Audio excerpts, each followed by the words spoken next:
compagnie Le Nucléo, elle a été créée ici en France en 2011. Mais le duo, parce que nous sommes un duo des porteurs acrobatiques, du main à main. Le duo, on travaille ensemble depuis bientôt 18 ans, donc avec un long parcours en Colombie. En Colombie, il n'y a pas d'école de cirque, mais il y a quand même de la formation. Mais c'est une formation plutôt autodidacte. Chacun se construit en fait comme il peut, comme il veut, son histoire. Et donc c'est ce qui nous est arrivé nous. Donc on a fait beaucoup de choses autour du cirque. Et puis de la danse, du théâtre, de la gym. Et tout ça voilà, a nourri une espèce de qualité très particulière. Donc nous avons une façon de faire du main à main et de faire du cirque qui est très particulière et qui est directement liée à notre formation autodidacte à Bogota, en Colombie. Et on est venu en France en 2008 pour faire le Centre national des arts du cirque, donc à Châlons-en-Champagne. Du coup, suite à la formation, on a créé la compagnie pour créer notre premier spectacle qui s'appelle Quién Soy, qui ça veut dire Qui suis-je. Donc c'était vraiment notre première création ici en Europe. Et parallèlement, on a créé une forme des rues qui s'appelle Sans Arrêt, qui retrace un petit peu d'autres savoir-faire que nous savons Wilmer et moi. Donc beaucoup de jonglage, d'acrobatie. C'est un spectacle voilà, des rues, donc très en contact avec les publics et tout ça. Puis il arrive Inquiétude, qui a été créé en 2015, où je suis tout seul sur scène.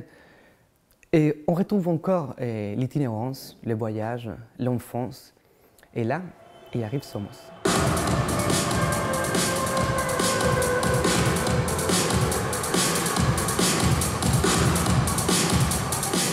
Somos vient boucler cette espèce de travail autour de l'identité et autour de l'itinérance et autour de vouloir prendre sa vie entre ses mains. Et du coup, on avait Quién Soy, le rapport à l'autre, Inquiétude, le rapport à soi-même, et là, on se retrouve le rapport au groupe. Et ce groupe-là est super intéressant parce qu'on se connaît tous depuis toujours. On se connaît tous depuis qu'on est tout petit. Une fois qu'ils nous sont partis faire des études en France, eux, ils ont continué à faire du cirque. On leur a aidé tout ça pour qu'ils viennent faire des études aussi en Europe. Donc ils sont arrivés en Belgique et ils ont fait l'ESSAC, l'École supérieure des arts du cirque à Bruxelles. Et donc pour nous c'était évident qu'à la fin de leur école, on allait construire quelque chose ensemble. Quelque chose qui allait parler justement de cette histoire. Cette histoire, nous gamins en Colombie, quand on était petits, quand on rêvait de faire des spectacles ensemble, de pouvoir investir des plateaux avec cette force, cette énergie qu'on a toujours eue et qui nous a justement permis voilà, d'être là aujourd'hui. C'est l'histoire d'une famille qui ont choisi, celles qui ont choisi. C'est ses copains, c'est ses amis, et c'est la meute avec laquelle tu avances. Ce qu'on va montrer dans cette création, c'est ça, c'est le plaisir d'être ensemble. La joie que ça nous procure de pouvoir faire ce qu'on aime et de dire aussi, voilà, quand on veut faire quelque chose, on peut le faire.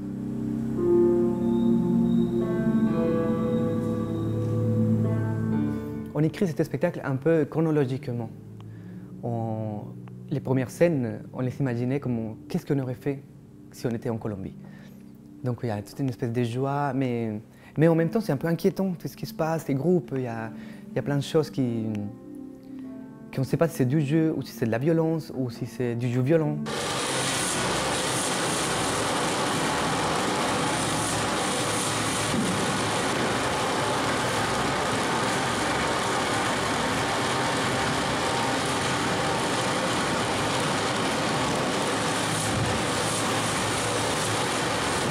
On a des tatamis qu'on a peints en blanc. Donc on a une grande feuille blanche sur laquelle on va écrire avec l'encre de notre corps un peu cette histoire. Et du coup on les utilise ces tatamis aussi. Ils vont faire des murs, ils vont faire des tailles, parce qu'on tient à que tout objet ou toute chose qu'on ramène sur le plateau, c'est parce qu'elle est indispensable. On veut partager un bout de notre histoire, un bout de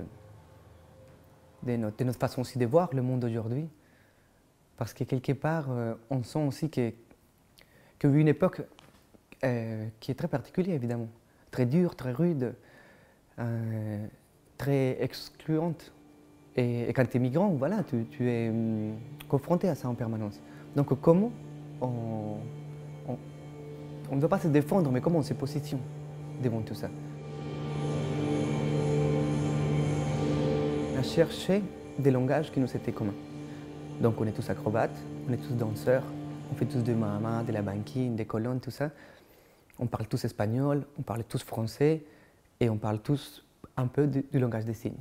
Surtout Jimmy, que c'est lui, là, son frère qui s'appelle Alex, qui est en Colombie, et il est surimé, donc il fait partie des copains. Donc pour communiquer avec lui, on était obligé d'apprendre un peu le langage des signes.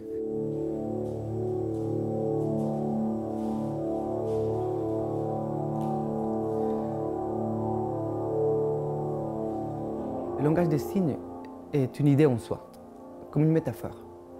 Et je retrouve que dans les mouvements acrobatiques, il y a ça aussi. Tu sais, dans un mouvement acrobatique, tu n'es pas en train de dire une chose, mais tu évoques quelque chose. En plus, c'est du langage gestuel et du corps et des mains.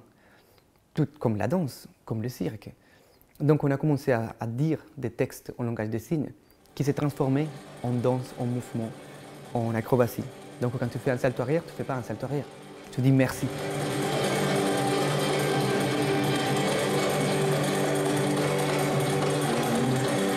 Ce qu'on va présenter, c'est, je dirais, un peu ce qui va se passer, pas au début, mais on a un prologue et après on a une première scène. Et là, on va présenter 3 scènes. J'espère que les gens ils vont voir en nous ce qu'on a envie de montrer.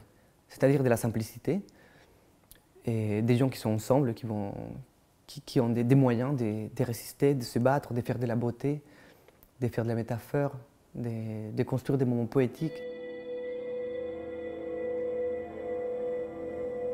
C'est tout simplement un partage. Donc ils vont nous partager ses ressentis.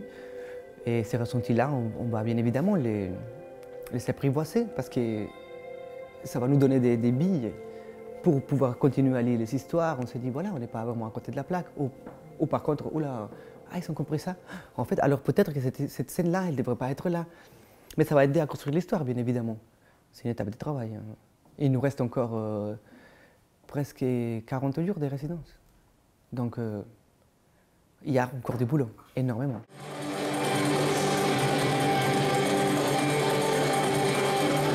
C'est un spectacle qui prétend jouer en plein air et en salle. Donc là, vraiment, on travaille notre forme en plein air, quoi, la rue.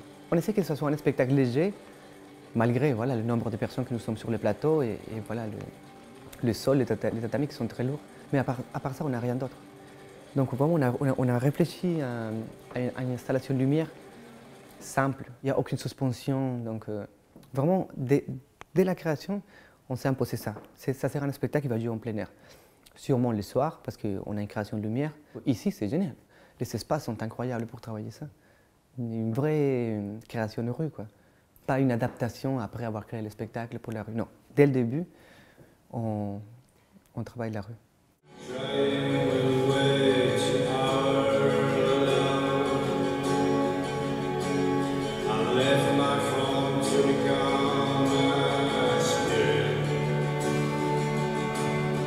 True.